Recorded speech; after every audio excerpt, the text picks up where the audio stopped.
ذهب اہل الدثور بالاجور. یہ بڑی زبردست حدیث ہے, کئی بار سنا چکا ہوں. کچھ صحابہ رسول اللہ صلی اللہ علیہ وسلم کی خدمت میں حاضر ہوئے, جو مسکین صحابہ تھے, غریب صحابہ تھے. عرض کیا یا رسول اللہ, مالدار لوگ ہم سے اجر میں آگے نکل گئے. فرمایا کیسے؟ فرمایا وہ بھی جہاد کرتے ہیں, ہم بھی جہاد کرتے ہیں, وہ بھی نماز پڑھتے ہیں, ہم بھی نماز پڑھتے ہیں, وہ بھی تہجد پڑھتے ہیں, ہم بھی تہجد پڑھتے ہیں. ایک کام ایسا ہے جو وہ کرتے ہیں ہم نہیں کرتے, وہ خرچ کرتے ہیں اور ہم لیتے ہیں, جبکہ اللہ کو دینے والا ہاتھ لینے والے ہاتھ سے زیادہ محبوب ہے. تو یہ تو وہ کر رہے ہیں, ہم تو کر ہی نہیں سکتے, ہمارے پاس تو ہے ہی نہیں. تو اس میں تو وہ ہم سے آگے نکل گئے.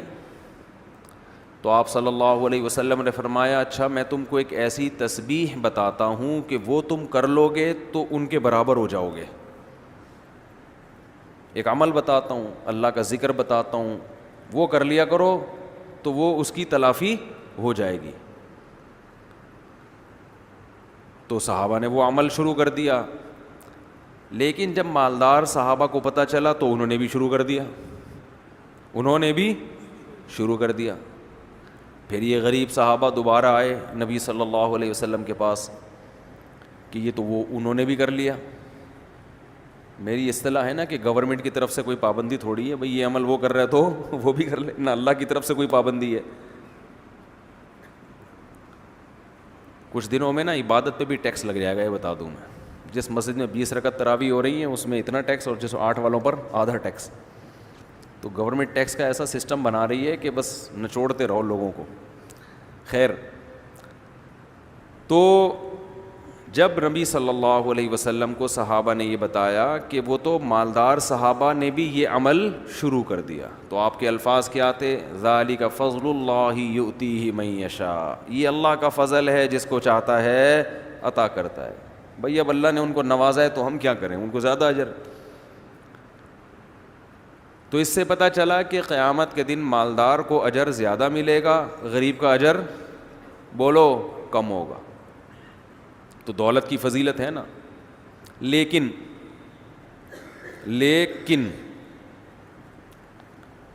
مالدار کو جنت اوپر کی تو ملے گی, مگر ملے گی بہت تھوڑے لوگوں کو. سمجھ رہے ہیں نا. غریب آدمی پریشان ہوتا ہے نا کہ یہ کیا ہو گیا بھائی, ہم تو پیچھے رہ جائیں گے. آپ قیامت کے دن شکر ادا کریں گے کہ اللہ نے مجھے غربت میں ہی رکھا, پیسہ دے کے آزمائش میں نہیں ڈالا. کیونکہ جن صحابہ کے پاس دولت تھی نا, ان میں یہ جذبہ تھا کہ انہوں نے یہ عمل کیا تو ہم بھی کر لیں. آج جب پیسہ آتا ہے تو عیاشی بھی ساتھ ساتھ آ جاتی ہے. پیسے کے ساتھ ٹائم پہ نماز پڑھنا, پیسے کے ساتھ بوڑھے ماں باپ کی چک چک برداشت کرنا بہت مشکل کام ہے. غریب آدمی تو سارے اس دن چک چک برداشت ہی کرتا رہتا ہے, تو بوڑھے ابا کو بھی پال لے گا گھر میں. کیا خیال ہے بھائی؟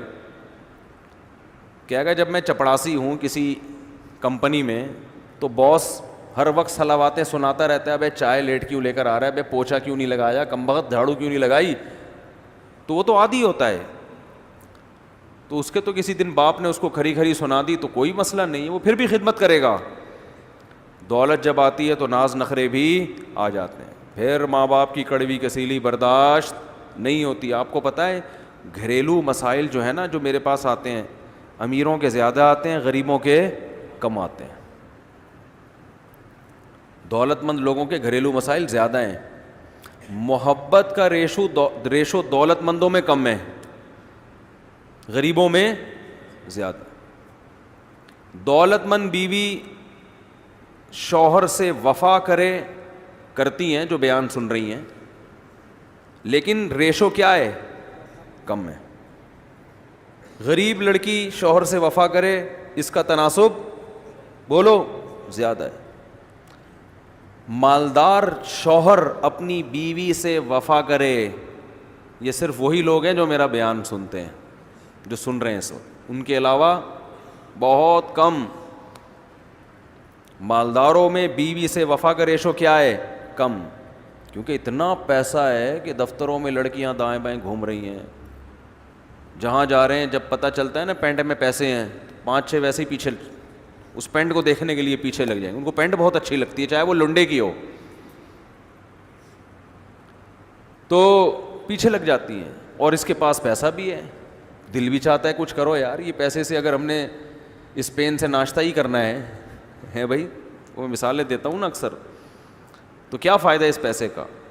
تو ان میں بیوی سے وفا کا ریشو بولو کم، غریبوں میں زیادہ. غریب آدمی کو پتہ ہے یہ بھی چھوٹ گئی تو دوبارہ نہیں ملنے والی ٹھیک ہے نا، یہ بھی ہاتھ سے گئی تو یہ بھی ان کا استخارہ پازیٹیو آ گیا تھا تو مل گئی ہے، ورنہ جو میری ارننگ تھی اس حساب سے یہ بھی ملنے والی نہیں تھی، استخارے کی وجہ سے ملی ہے یہ. اور غریب لڑکی کو بھی پتہ ہوتا ہے کہ مل گیا، چھوڑ چھاڑ دیا تو ہم کہاں جائیں گے، ہمیں کون لفٹ کرائے گا.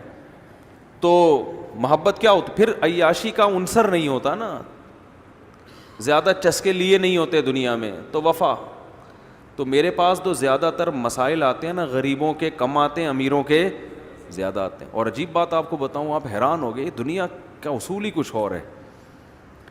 حدیث میں آتا ہے نا کہ یہ جو دل ہے نا یہ اللہ کے ہاتھ میں ہے.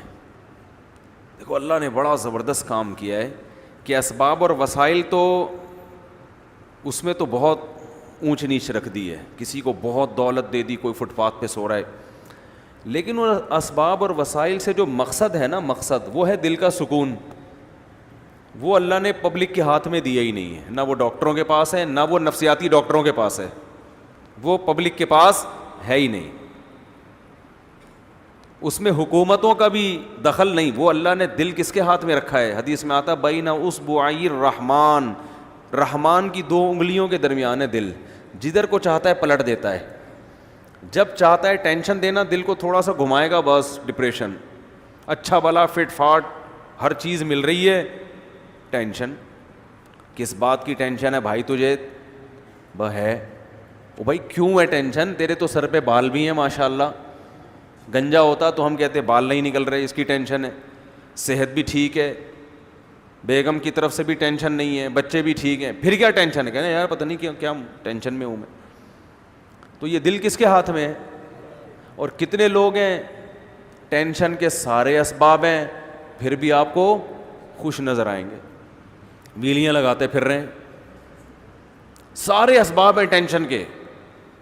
میں تو بہت دیکھے اپنی زندگی میں ایسے لوگ، آدمی کہتا ہے پتہ نہیں خوش کس وجہ سے ہے، لیکن آپ کو ایسا لگے گا کہ بہترین. بھائی دل میں خوشی کس نے ڈالی ہوئی ہے؟ بولو اللہ نے.